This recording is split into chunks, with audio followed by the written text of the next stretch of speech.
Hello साथीहरू, good morning. कालिमेरा म चाहिँ उठिसकेँ। अब म चाहिँ मेरो यायालाई लग्छु। मेरो यायालाई चाहिँ मैले अक्सिजन निकाल्न लगाएको कालिमेरा भनिसकेँ। यायालाई अक्सिजन मैले निकालिसकेँ यायाकोबाट। अब चाहिँ म यायालाई रेडी बनाउँछु। यायाको अब प्रेसरहरू, ब्लड प्रेसर अनि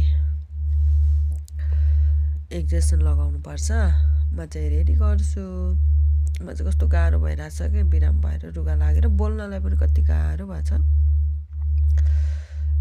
ल म चाहिँ मेरो यायालाई औषधि दिएँ अनि औषधि खुवाउँदैछु। हजुरहरूले हेर्न सक्नुहुन्छ। गाह्रो छ नि साइप्रस आउनको लागि। अलि हेरेर बुझेर मेन पावरमा बुझेर मात्रै आउनु ल। यहाँ त सबै कुराको एक्सपिरियन्स भएको मान्छे खोज्छ अहिले त। पहिले हामी आउँदा त त्यति थिएन। अहिले चाहिँ धेरै प्रब्लम छ साइप्रसमा। मैले यायालाई औषधि खुवाइसकेँ। अब म ब्लड प्रेसर चेक गर्छु। ब्लड झिक्न लगाएको मैले रेडी गरेँ। अब मैले रेडी गरिसकेँ। मैले ब्लड निकाल्छु इन्जेक्सनबाट। उसको उहाँको औँलामा चाहिँ खोपेर म थोरै ब्लड निकाल्छु। यायाले चाहिँ दुख्यो मानमु सिगा सिगा भन्दै हुनुहुन्छ। मेरो यायाले चाहिँ दुख्छ नि, बुढाबुढी भएपछि के गर्ने, गाह्रो छ परदेशमा। के गर्नु भन्नलाई पो सजिलो। मलाई चाहिँ धेरै रुगा लागेर कस्तो गाह्रो भएको छ क्या। रुगा लागेर हिजो हस्पिटल नि गएँ। यायाको ब्लड प्रेसर चाहिँ ठिक रहेछ, 120 रहेछ। ठिकै हो, धेरै ऊ पनि छैन, धेरै माथि पनि छैन। त्यतिसम्म चाहिँ ठिकै नै हो। ठिक छ। हजुरहरू यहाँ आउनुभयो भने चाहिँ नसोचेको नर्स हुनुहुन्छ है।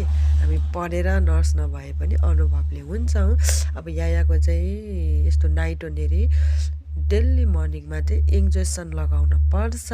मैले त्यो लगाउन लागेको छु, रेडी गरिसकेँ। अब लगाउँछु। हेर्दै गर्नु होला, गाह्रो छ।